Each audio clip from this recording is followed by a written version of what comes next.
mic on? Okay, great.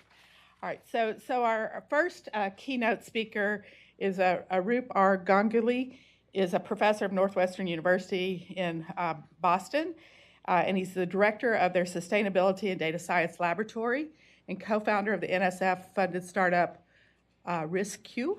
Yes, is that a correct pronunciation? Close enough? He is also a visiting international professor at the India Institute of Technology in Kharagpur. His work focuses on water and climate science and engineering, infrastructure risk and resilience, and nonlinear dynamics and machine learning. He holds a PhD from MIT, and Arup represents our university framing of this morning. So, Arup, I turn it over to you. Thank you. Okay.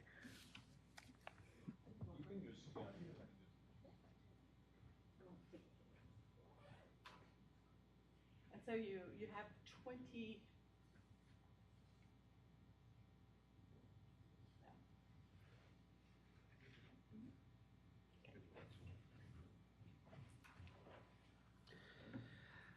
Thank you so much, Kathy, and thanks for the very kind introduction. And so what I'll talk about are things that, in terms of framing, talk about motivation, talk about some of the broad challenges that we think about when we think urban, and potentially some solutions. Before I start, I must say that some of the things I'll talk about just as illustrative examples. I'll use things that I have done or we have done, my collaborators, students, postdocs, not because that's the best thing that has ever been done, but only because I can talk about it a little bit more intelligently. So those are just illustrative cases. It's more important probably to focus on the problems. So here is the motivation. And to this audience, I don't think I need to say, Ani and Kathy, I think already laid out. So this is where in cities, that's where the economic outputs are. That's where people already are in countries like the US. That's where people are moving in many other countries. And we have been talking about, in the National Academies Press, there was this report on urban sustainability and some of the key indicators which come from economics, social progress, environmental indicators. So those are the kind of things that we'll look at here. In general, for a framing of a problem of this magnitude, I'd probably start with the problems. I'd probably start with policymakers, with cities, and little that I understand and try to get inputs, which we'll do in this workshop. But since this is statistics and math and big data model simulation, I'll go right into it and start to talk a little bit about quantification. So here is one example, of course, which may be familiar to all of you. This is from the Intergovernmental Panel on Climate Change. And this is a risk management framework, broadly speaking. So at the very left, and I'll just use one example. I mean, here I have Houston and Harvey, Los Angeles and water scarcity. Let us use the example of Hurricane Katrina, which is still in our collective memories. There are certain things about climate change, natural variability, which is not so much in our, and when I say our in this case is the royal we, very royal we, it's not in human control as much when you think about natural variability versus other things such as anthropogenic climate change. We think about emissions, land use change, which is in our control. So even when you think of hazards, which insurance companies at some point used to talk about, these are acts of God. Even when you think about hazards these days, we can no longer blame just God herself. But then even when we have hazards, they will not turn into catastrophic disasters unless that intersects with vulnerability and exposure. So we needed a Katrina, but we also needed a levee to break, which the American Society of Civil Engineers had been giving, D- grades for a while. And there were people, especially economically disadvantaged people, who were already living in highly exposed areas. So all of these things needs to come together. And then the kind of things that needs to happen broadly, three areas. Once something happens, and things will happen, we need consequence management. We need longer-term plans. These things will happen, so longer-term plans for adaptation. And then we need to try and see what we can do to stop some of the worst things from happening, and that's mitigation. So we shall try and look at what this means for cities. This is broad broader than cities. This is for the whole world. This is IPCC's risk framing. One other thing when we think about risk is, wouldn't we, when we think about, okay, here is risk framing, here is threat, vulnerability, and exposure, and that's all fine as a starting point, but wouldn't we also care about if something happens, how fast can we recover, how reliably can we recover, how effectively can we recover? And what illustrates this better in this country than Puerto Rico and Hurricane Maria? So there are all these things. There are these electric grids, communication networks, wastewater systems, et cetera, which are, which are taking so long time to recover. And the idea here is, in terms of response, we need to think about both withstanding, but also graceful degradation. Sometimes it's best to let certain things fail minimally to maintain the overall functionality level. And then in terms of recovery, hopefully we not just get to the old state, but we learn from each disaster. Somebody said that a disaster is a terrible thing to waste, in the sense that they are rare, and hopefully we can learn from them and hopefully get to a better state next time. So this is the resilience paradigm. Some of my friends, such as at the US Army Corps of Engineers, Igor Linkov and others have been defining it. The Department of Homeland Security has been looking at that. So to try to bring some of these quantification things together, here is an article that we wrote recently together with some of my current and former PhD students and our collaborators at NASA and at University of Minnesota. So there are three broad angles that you'd like to highlight when you think about quantification. The first is going all the way from changes in patterns of weather extremes, climate, sea level rise. So let's say in this case, top left, looking at sea level rise, looking at other indicators of change, the dynamics of weather patterns, and translating it all the way to what does this mean for, let's say, coastal flooding, storm surge, but also what this means for value at risk. So can we get all the way to infrastructures, to economic assets, and translate that to value at risk? Then on the top right, that's where we are looking at recovery models. And this is just saying that, in the city of New York after Hurricane Sandy, we are looking at real data. And we are looking at ticketing data, the way the stations came up. And if you look at that, the total loss in revenue because of the way the recovery happened was around $125, $126 million. And what you're saying here is just a straightforward application of network topology-based approaches with all caveats. So think of this as a zeroth order approach with all caveats. But just that, instead of an ad hoc recovery, could actually save 56 million of that, so about half of that amount.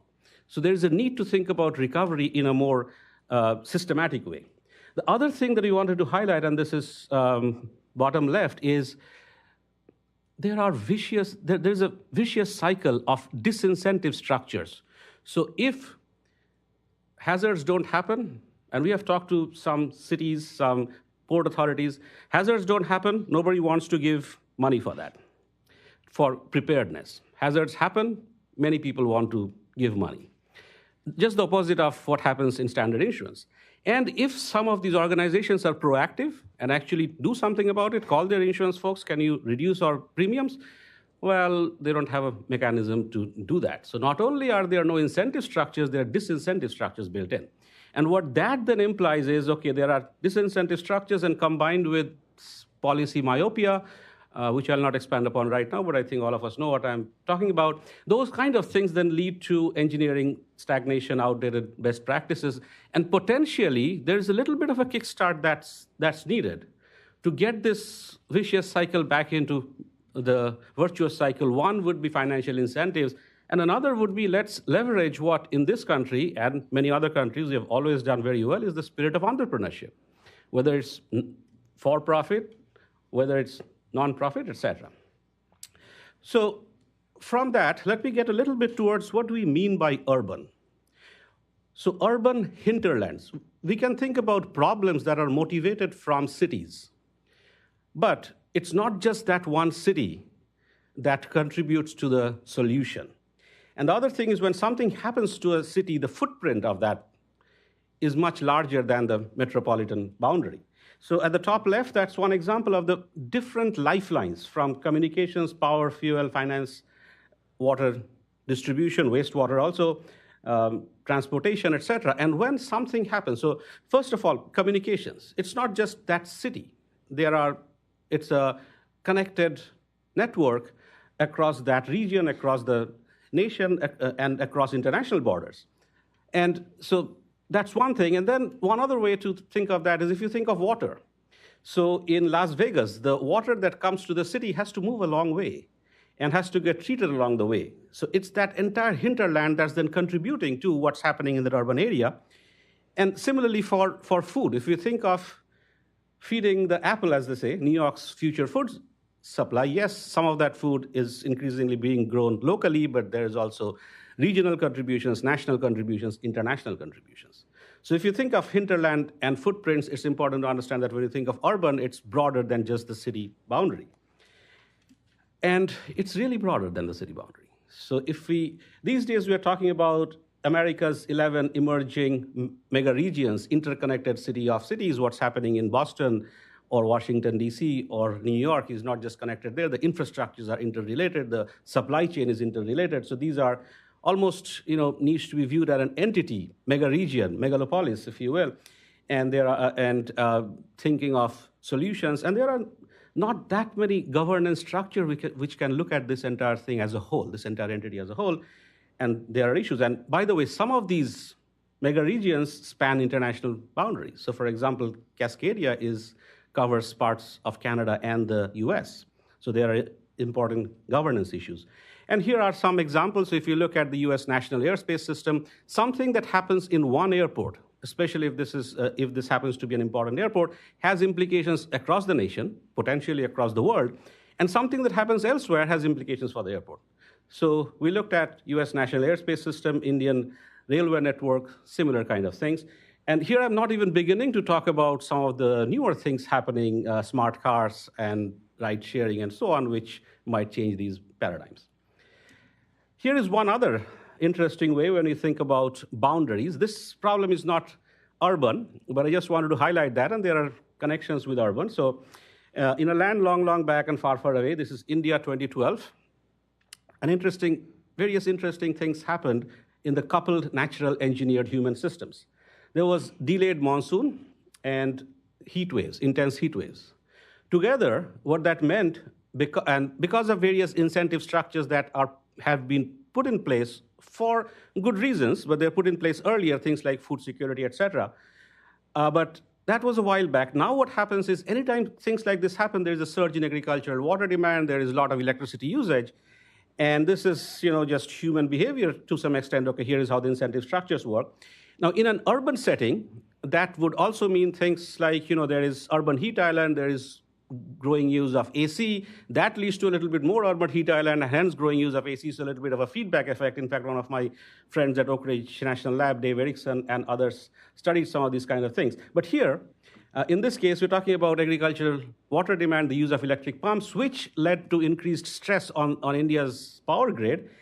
And the largest blackout that ever happened in terms of population, that happened in 2012. Now, anything that happens in India and China is usually the largest in terms of population, but still, this was huge, covering entire North India. And that then, because of signals and systems, impacted the railway network, which is one of the major lifelines of the nation. So this is an example of coupled natural engineered human systems, and clearly some of these things the footprint is much beyond where some of the things originate, and this is the same for urban as well. Now, quickly going through some potential challenges, and again, this is by no means all challenges that could ever happen. I'll just highlight a few of them that I have been associated with, but hopefully these are archetypes of certain kinds of challenges. So one is public health. Now, if you think of the IPCC risk framing that they had, one was natural variability, another was anthropogenic. And very broadly speaking, one is where humans have control, one is where we don't have control. Now, if you think from the perspective of the urban planner, urban heat islands, local effects, are those that the urban planner could control based on things like decisions about vegetated open spaces, water bodies, development, green roofs, etc. Global warming, you could collectively do a lot as urban communities, and that could be, again, through greenhouse gas reduction. But individually, it's not as if there is a direct relation between what that one city does and how that, how that impacts the urban heat islands. There are relations, but it's not linear. And then connecting that with vulnerability, in this case, senior citizens living in single-family household, and then exposed population, people who are living in areas, economically disadvantaged areas, where it's harder for them to access emergency facilities. So once again, when you think of development pathways, we have to think of consequence management. Once a heat wave happens, what do we do then exactly? What can we do to reduce the impacts of heat waves, because they will happen, and then what can I do in terms of mitigation? This happened to be some work that we did for the town of Brookline, Mass., and this was initiated by the American Geophysical Union, Thriving Earth Exchange, very interesting organization. They actually put stakeholders and scientists together for some initial analysis. Other thing is, when you think urban, a lot of the issues are coastal. And so in terms of coastal infrastructures and ecosystems, and infrastructures here, I mean lifeline systems as well as civil engineering infrastructures, or other kinds of infrastructure. So buildings, bridges, water distribution systems, transportation systems, power grid, communication, etc. Now, interesting thing here is on the left side, what I'm showing is some things that we understand about the science. And those are, for example, things like coastal upwelling. Those are urban extremes, temperature, wind extremes, rainfall extremes. Some of that we understand enough. We have been working with Climate Ready Boston's initial report, the science report.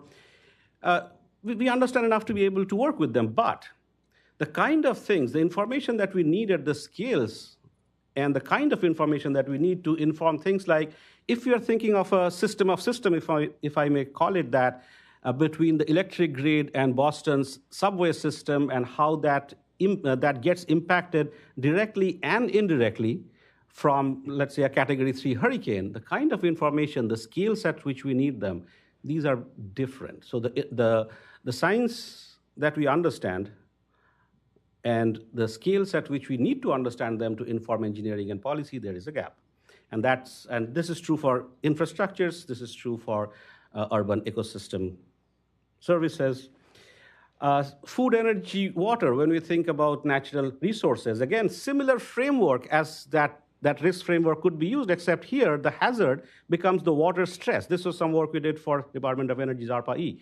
The hazard is the water stress, which talks about scarcer and warmer water, and then how that influences power production at risk.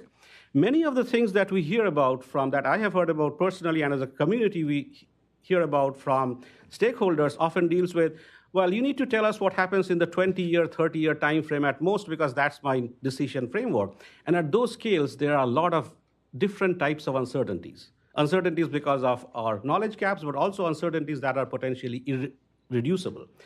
That does not mean we cannot take action. It just means that we need to be resilient to how we handle that uncertainty. So just as an example, if 100 people were to die, the projections are that 100 people could die because of floods, and 100 people because of droughts, we'll probably not say that 100 minus 100 equals 0, so we don't need to care about that. So that's the kind of thing I'm saying. You need to be resilient to those uncertainties.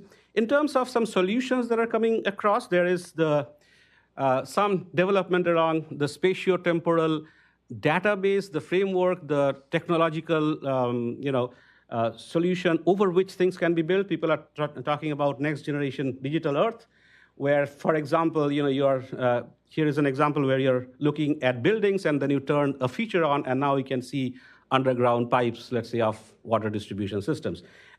Talking about including simulations of urban systems. And then also talking about potentially representing what could be called alternate realities in some context, but also looking at plausible futures. The future is not just one. We are not just coming up with, this is exactly how it's going to be, especially for these complex systems. Then how do we look at that? Big data, small data problem. So in all of these systems, if we cannot handle big data, we cannot enter the room. But once we do enter the room, in terms of science technology solutions, we're often looking for extremes. We're often looking for signatures, patterns of small data. This is even in the context of the science, climate, urban, different types of threats. But then when we look at the impacts, it's even more so. So if we look at especially things like infrastructures, They are often hidden within certain databases. There are data, sometimes the data is not available, at least in the form that we want them. Maybe you can still find different ways of getting that data. But also there are confidentiality issues, privacy issues, and how do you deal with that? The other thing is, as we get into this data world, can we completely get away from the physics, all this knowledge that we have? So this is important to capture. There is a need for systematic ways to embed physics into data sciences. I'll not talk too much about that, but there are things that we have done. We can discuss that. And I mean, there's a community that's trying to do that, systematic ways of doing that, and systematic ways to build hybrid physics data science approaches. And also, can we constrain uncertainties? I talked about different types of uncertainties coming from knowledge gaps, the irreducible uncertainty. Can we constrain uncertainty based on physics? Partnerships are very important. No one organization will do this alone. So we saw in the context of port authorities, there are different types of lifelines that different organizations and institutions control in terms of geography and functionality. Different places and institutes have different capabilities, different kinds of data, different needs of processing them. The threats, if we look at one system, we cannot only look at one threat. There are multiple threats. In this case, they talk about cyber and weather extreme. And internationally, there are some nations which have been doing things better than us in terms of resilience overall. And there are some nations which have been doing things that could be called frugal innovation. And in a resource-constrained world, we can learn from them. Other thing I wanted to highlight is, as I was saying earlier, entrepreneurship. Maybe we can bring the power of entrepreneurship into some of these problems. This is an interesting article I saw about urban tech. There are other things that's going on, and just with the caveat, by the way, that I am a part of risk, so this is not the only thing that's out there. But what this NSF-funded startup is starting to look at rating agencies, municipal bonds, and urban risk maps, and trying to see if financial incentive structures, together with the science and technology with large data, can be used in the context of urban sustainability. It's interesting when AIR Worldwide, which does the risk modeling, one of the pioneers and leaders in risk modeling for the insurance sector, when Karen Clark founded, or before she founded AIR Worldwide, she had a very hard time convincing insurers that you need to do this. It unfortunately needed a Hurricane Andrew before people thought, yes, this should be done. And it started AIR Worldwide in the East Coast in Boston at that time, focusing on hurricanes, and RMS out of Stanford focusing on earthquakes. And these two, even now after 20, 25 years, still are the leaders. Now, not just New York Times, or even the Wall Street Journal is saying climate change is forcing the insurance industry to recalculate. Are people listening? We have to make people listen. Thank you very much.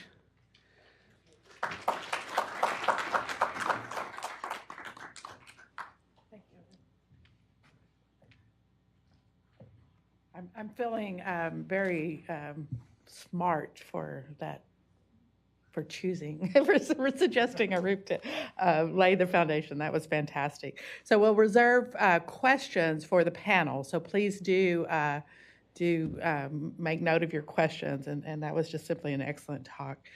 So now we get the city perspective. And Jean Holm is Deputy Chief Information Officer of the City of Los Angeles, working on issues ranging from homelessness to predictive analytics. She works at the cross-section of innovation, open data, and education. She has led programs in open data and knowledge architecture at the World Bank, the White House, and at NASA. And she holds a PhD from Claremont Graduate University. So Jean, I turn it over to you.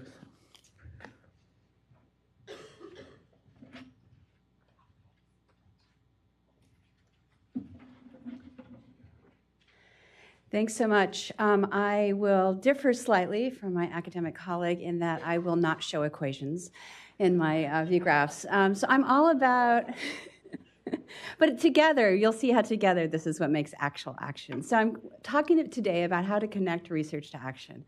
So in addition to the work I do at the city, I'm also a professor at UCLA and have been for 20 years. So I'm very much about how we help the next generation get educated with new tools around data science, but also how we connect academic research, learning opportunities, different modalities, often underrepresented populations in education, to actual civic action and change in the world. So I'll talk to you a little bit about some of the things we're doing in Los Angeles and a lot about partnerships, because that's really the way in which we are able to get things done.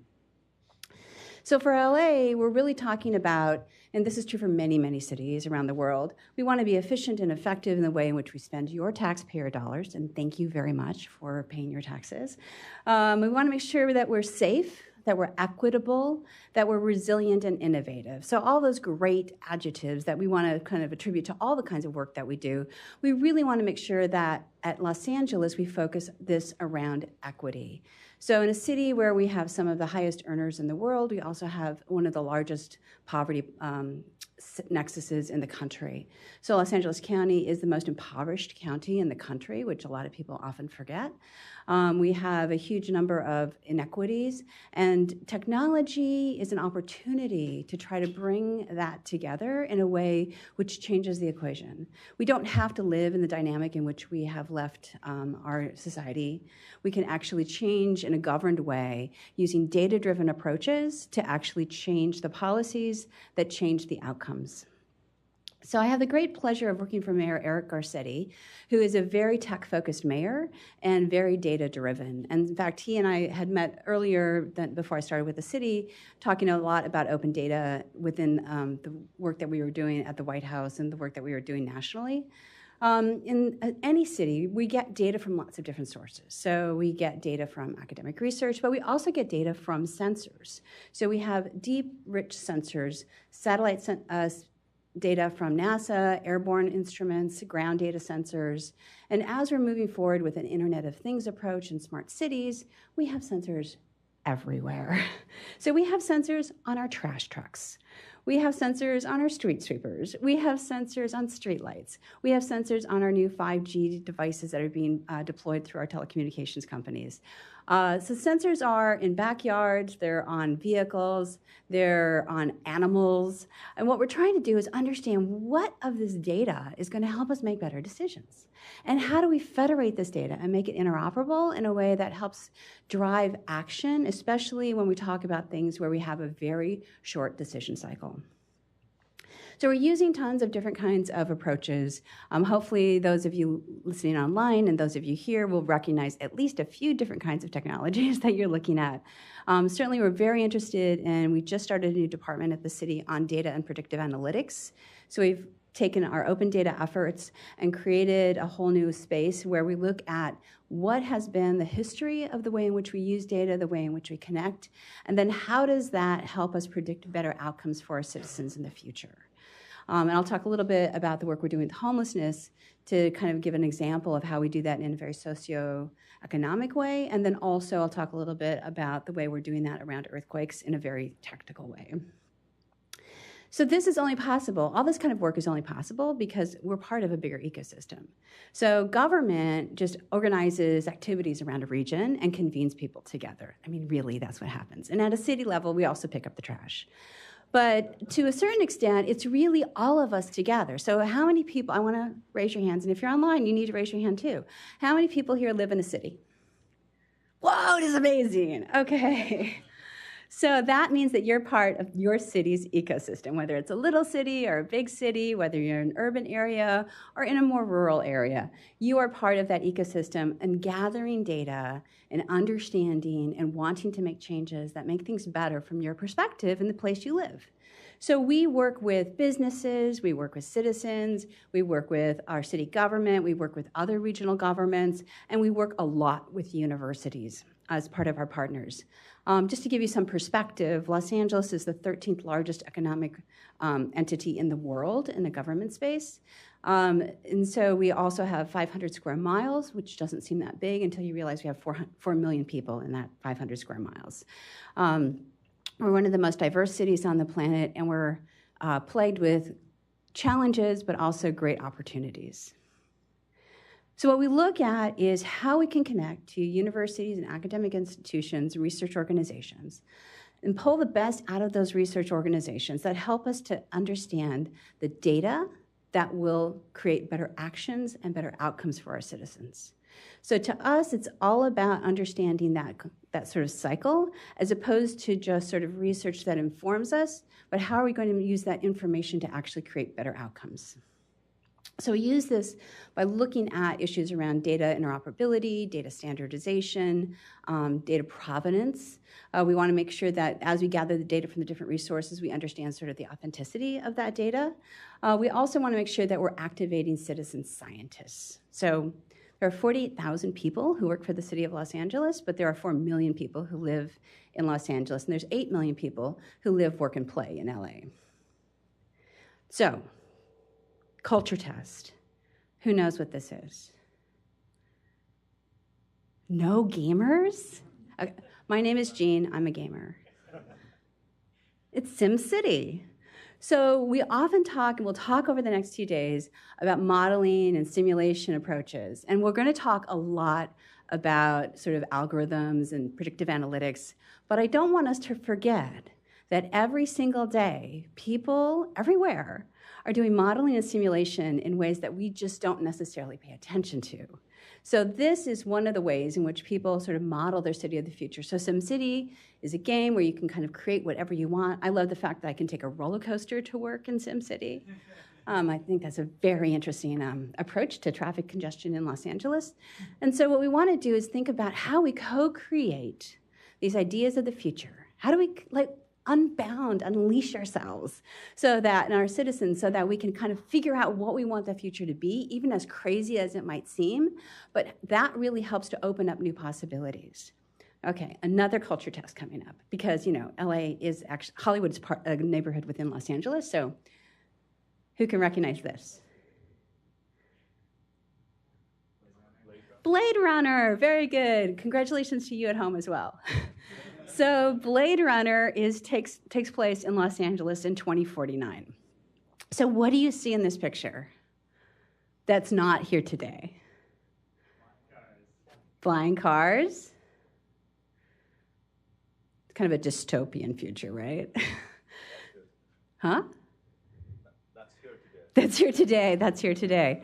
Absolutely. If you are at the Consumer Electronics Show, you saw those flying cars. So actually, the idea is also that we co-create our future through storytelling. So whether those stories become movies, whether they're written stories, whether they're podcasts, it's another way in which we can understand how that co-creation of the future is a possibility.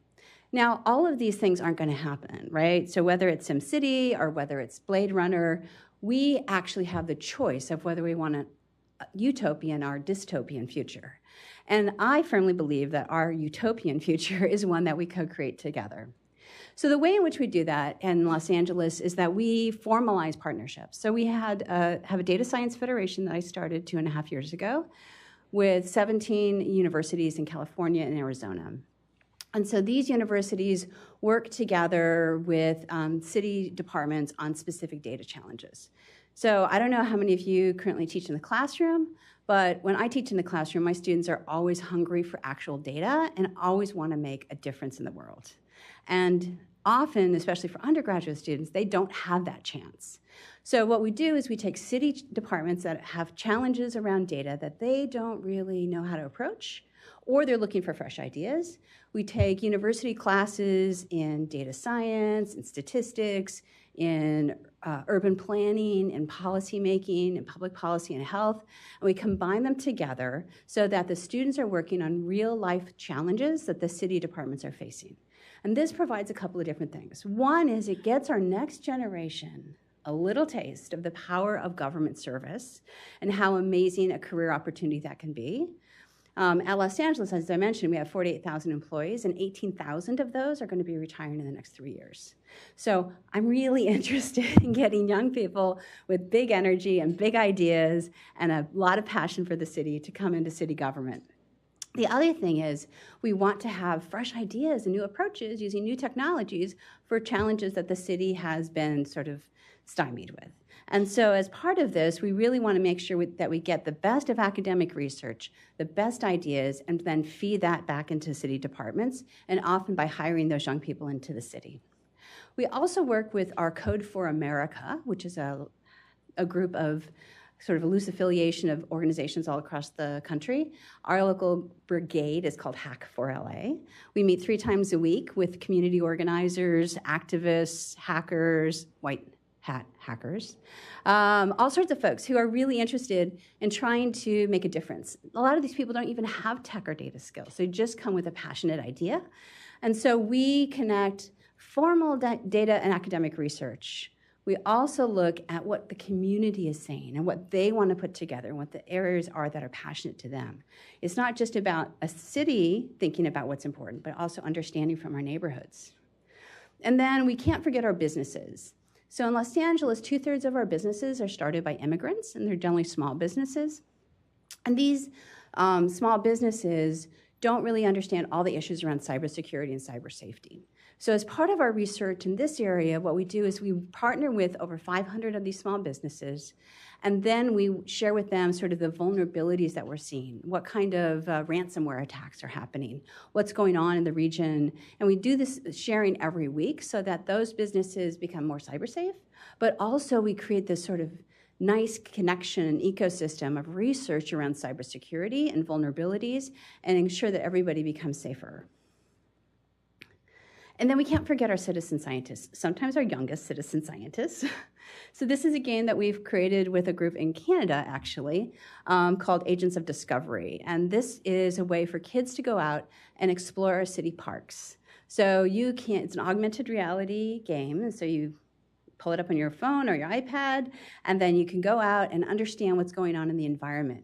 So we're currently having them go out and catch animals and identify plants, but in the future we're looking at how they can actually go out and take temperature sensing, be able to look at air quality and climate change issues, and partly just becoming aware of what's happening, but also to actually go out and gather data for us. And then this leads to sort of one of the areas where we've been able to combine these two in a very rigorous academic way. So Smart RLA is an initiative that we're launching this fall at the Port of Los Angeles. So Los Angeles' port is the busiest port in the Western Hemisphere. 40% of all imports for the United States come through the Port of Los Angeles. Not just shipping, but 40% of all imports. So when you get those Amazon boxes at your house, there's a good chance that it routed its way through Los Angeles. The problem is that for the people who live around the port, each one of those big ships that comes in pollutes as much as 167,000 cars. So the air pollution at the port is a huge challenge. We're trying all kinds of things to make it better, but part of it is realizing that for people who suffer from asthma or respiratory issues, we want them to be better informed. So we're partnering with an organization that does GPS smart inhalers. So I have asthma, for example. So every time I start to have an asthma attack, I have my inhaler, I click it, right? I take a breath. And what that does is it gives me a heat map of all the places in which I have a challenge breathing. And so individuals are able to figure out where they have issues and challenges. And with that information, just the knowledge of where they need to avoid, 85% decrease in the number of daily asthma attacks. The other way we collect data from the public is using apps like 311. So 311 is just like a 911. Most of your cities have these services. And so what we do is we have an app and a way of people calling in that lets them identify issues and challenges in the city. So there's trash that wasn't picked up, there's a dead animal, there's graffiti, there's illegal dumping. And so all of this helps give us data. Over 2.5 million requests are made a year on our 311 system. And it gives us a really good snapshot in real time of what's happening in the urban environment. And all of this information is shared on our open data portal. So the LA Open Data Portal, like data.gov and other open data portals that you all have, lets people connect to this data, gathering it through APIs and real-time information. We share this with transportation organizations as well. So we work really closely with Waze, for example, the navigation system, to be able to share with them street closures when we have a big opening in Hollywood and we close everything down around the Grauman's Chinese Theater. We want to make sure that people are routed safely around these kinds of street closures, or when we know that there's some other kinds of issues around safety in certain intersections, we also try to decrease traffic in those intersections. This leads us to a future where we're starting to look at those flying cars from Blade Runner. So the idea is, as we move towards autonomy and autonomous vehicles, both on the ground and in the air, that we're going to be able to look at the issues of how that completely changes the urban landscape. So when I don't have to have parking, when I don't have to necessarily have a car that belongs to me alone, that I'm part of a leased system or organization, then in that case, we're really looking at how the data we're gathering from the companies, how we're trying to look at the urban planning around autonomy, changes the face of the city. We just released a mobility data specification that 15 other cities have already adopted. And this will help the local traffic organizations working with manufacturers to be able to look at the issues around scooters and bikes, autonomous vehicles, and how we can share data back and forth. And then the last thing I really wanted to focus on is our earthquake early warning system. So how many people have ever experienced an earthquake? Wow. People have visited California. So earthquakes can be devastating. If you've lived, like I'm third generation Angelino, so to me earthquakes happen. And unless you're at the epicenter, it's not really traumatic. But the problem is you never know. So what if you could know? What if you would always know before an earthquake happened? Well, we've just rolled out on New Year's Eve, Shake Alert LA. So this is a great example of how we work with federal agencies and data to be able to create more safety for our citizens. So we partner with the U.S. Geological Survey, which has sensors in the ground up and down the West Coast, so all the way, including in Portland and in Washington State, that these sensors detect when the ground shaking starts, and it sends a signal faster than the ground shaking gets to you. And so we're able, within 1.8 seconds, to get that signal out to over 1 million people and be able to let you know at your location how severe the shaking is going to be. So we just launched this app on New Year's Eve, and we've already had 410,000 downloads, which for a little city app is pretty amazing. So Shake Alert LA, you can download it on Apple and Android. And the reason we're able to do this is because we looked at what the USGS was doing, and as a city, we chose to collaboratively invest in their sensor network. So even though this was something that the federal government was doing, we didn't want to wait. As a city, we invested in the infrastructure there, knowing that we would be an early recipient of the benefits of getting that shaking message out to folks. And so this is a way in which we're able to look at how we can invest in research at organizations, be able to use that data for the city in a way that improves the measures and outcomes. And then one last thing is just the issue around climate. So the Mayor Eric Garcetti has created a climate mayors organization with over 400 mayors in North America, and they've all pledged climate action issues. We measure all of the outcomes coming out of this, both at the integrated level, but also at the city level, to be able to see where we are moving forward, both in issues related specific to climate, but also to the UN Sustainable Development Goals. So although the UN SDGs are generally thought of at the national level, there's a growing number of mega cities who are really stepping up to the UN SDGs, and I proudly wear my pin today. And so our work in the SDGs is really focused on trying to make sure that we as a city are also pledged towards equity, gender equity, education, climate action, life on land, and life in water. And so we actually are working with the Data.gov team here in Washington, D.C. to create the Sustainable Development Goal version of what a city's SDGs look like and be able to track that down to the indicator level so that we're able to show our progress towards global equity. All of this helps us to be the next city which will host the Olympics here in the U.S.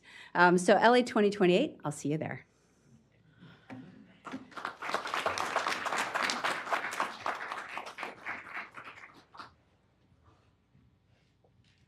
Jean, thank you so much. That's being one of the academic partners in Houston, I can sort of understand kind of what you're trying to accomplish in LA. It's just truly impressive. So thank you for showing us what's possible. So our third keynote speaker to help frame the workshop is Bill Fulton. He's director of the Kinder Institute for Urban Research at Rice University, my home university as well. He is former mayor of Ventura, California, and director of planning and economic development for the city of San Diego. He has authored many texts in urban planning and holds master's degrees in mass communication from the American University and urban planning from UCLA. He is also the board chair of Metro Lab Network, which is a national network facilitating this collaboration between cities and universities. And so with that, Bill, I'll turn it over to you.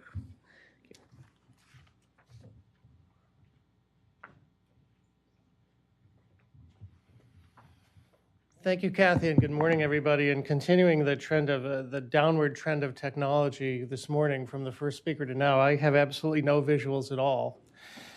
So you have no choice but to look at me. I hope that's okay.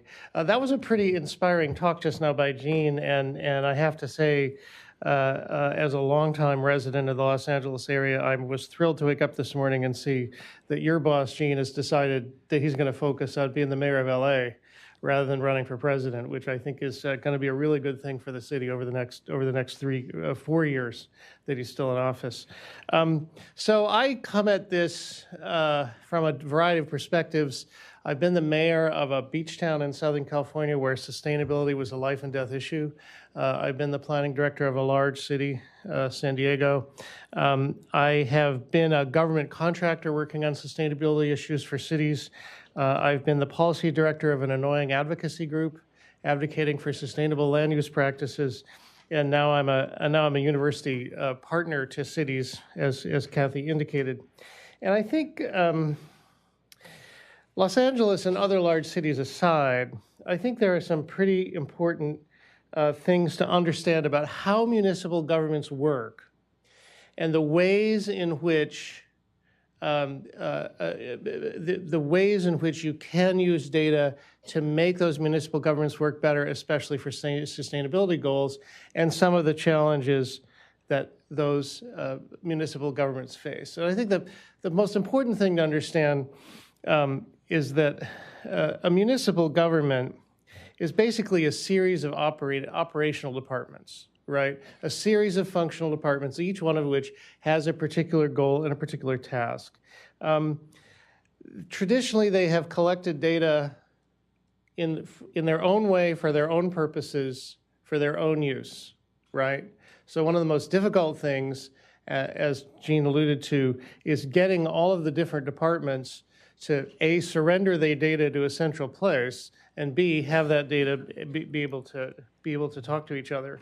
The other important thing, and I think that Los Angeles would be an exception to this, is that most municipal governments, and bear in mind that most municipal governments in this country, which govern where most people live, are not large cities like Los Angeles or DC or Houston. They are smaller cities. 4 million people live in the city of LA. 5 million other people in LA County live in 87 other cities, right? Typically, municipal governments do not have much analytical capability at all for anything, right?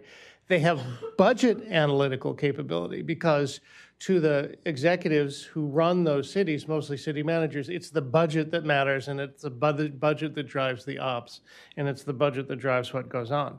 But analytical capability of any other type is rare. You see it in very large cities. Even in Houston, the city that Kathy and I work with on a regular basis, the fourth largest city in America, 2 million people, does not have the analytical capability to do the things that Jean just described.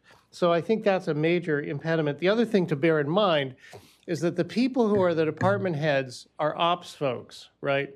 They know how to pick up the trash, they know how to pave the streets, they know how to police the neighborhoods, and that's what they focus on.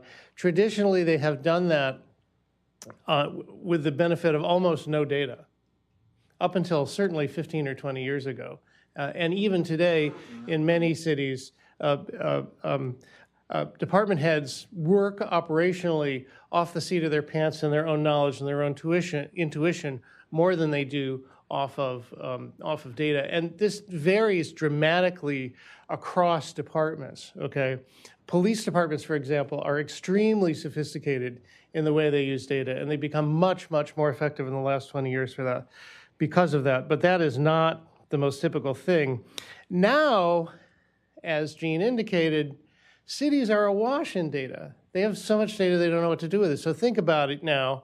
A typical, say, mid-sized city, I was the mayor of a city of 100,000 people that had 400 people working for it and had an annual budget of around $100 million, which was a lot for a city that size. Think about it. You've got a city that is set up to perform a bunch of functions. You've got people running the city departments who are operations people. You've got people running the city who are budget people.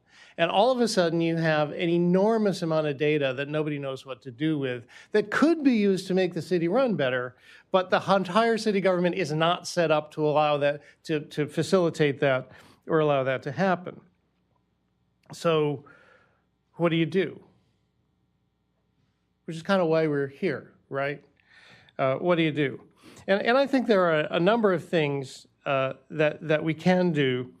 The first one is, and I want to say, it's easy for us to sit here at the national academies and say this is what should happen, but I think partly what I want to say is, let's talk about how you can politically make these things happen and make them attractive to both the managers and the politicians who run municipal governments. The first thing is, and I think the previous speakers have alluded to this, at least indirectly, is you got to understand what's important to be measured, particularly if your goal is sustainability. So I used to be a land use planner. I was a partner in a land use planning consulting firm in California, and we went around and did general and comprehensive plans for cities in California, right? So what were the measurements that we used? It was okay, how many housing units are you going to build over the next 20 years? It was how many miles of street are you going to have to build and maintain over the next 20 years?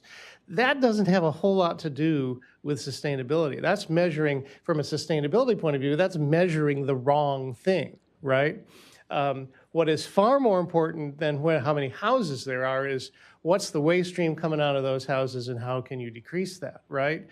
So traditionally, and public works people tend to measure, okay, how many miles of pipe did I lay, or how many miles of road did I pave? And so I think very often, because we are functionally and operationally oriented in municipal government, particularly from a sustainability point of view, we measure the wrong thing. This data that we now have access to allows us, maybe for the first time ever, to measure the right thing. We don't always do it, but we can. And I think that's step number one.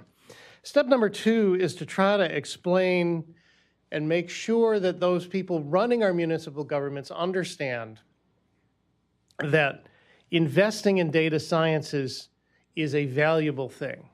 That is, in many city governments, investing in data sciences is not valued. And there's a whole cultural thing that goes on here, right? Municipal governments traditionally have provided services, they're operational in nature, and so how do you solve a problem? You throw more people at it, right? You put more cops on the street, you put more firefighters on the street, you put more people out there paving streets, right? And I think one of the ways to sell this these days is to say to the politicians and the managers of municipal government, look, we know that the era of throwing more people at problems is over. You know that too. This is where the whole data sciences thing, in my mind, intersects with the public pension crisis, for example.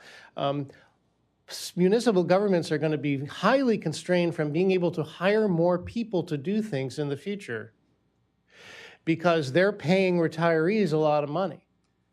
And so therefore, one way to deal with that problem is to use data in a more effective way to accomplish more with the people you already have. And I think that although that probably doesn't sell well publicly, it's a very compelling argument to finance directors, to city managers and mayors. You have to do more with less people. This is a way to do it, and it is a relatively cost-efficient way to do it. It might seem like a big cost, but it is a relatively cost-efficient way to do it. The third thing I would say in trying to figure out how to do this is we have to get beyond the cool mayor syndrome. We just heard from Jean a wonderful story about how a cool mayor is using data, right? And I will say I've known Mayor Garcetti probably since he was on the council, and he's a cool mayor, right? In this job, I've gotten to know Martin O'Malley, the former governor of Maryland and mayor of Baltimore. He's a cool mayor. He was a cool, data-driven mayor. Right now, all over the country, these kinds of efforts that you hear, that Gene described and that others described and that you hear Martin O'Malley talk about, occur mostly in cities where there are cool, tech-savvy mayors who understand the value of data. And that is not most mayors. That is not most mayors. And it also is also not most city or municipal managers who come on a budget, right? And so I think one of the things that we have to do is learn how to embed this stuff so deeply that it doesn't matter who the mayor is, right? That this stuff is so baked into what cities do that it is just part of the furniture, it's part of the landscape, and it's part of what we do. And finally, I would say that we do have to understand the value of partnerships. And particularly partnerships with our academic institutions. That's what Kathy and I do at Rice. That's what Gene does in Los Angeles. That is actually what Northeastern does with the Boston Area Research, whatever the I stands for. I can't remember what it stands for. BARI. And that is what the Metro Lab Network organization is devoted to. One of the things we know is that it is impossible for any one player, particularly government these days, to get done what needs to get done to make society function, right? And particularly given the deficiencies I've described in the typical municipal government having to do with analytical capability and data and so forth, you have to have partners. Now, as you know, the simplest thing in the world is to execute a data sharing agreement between a government agency and a university, right?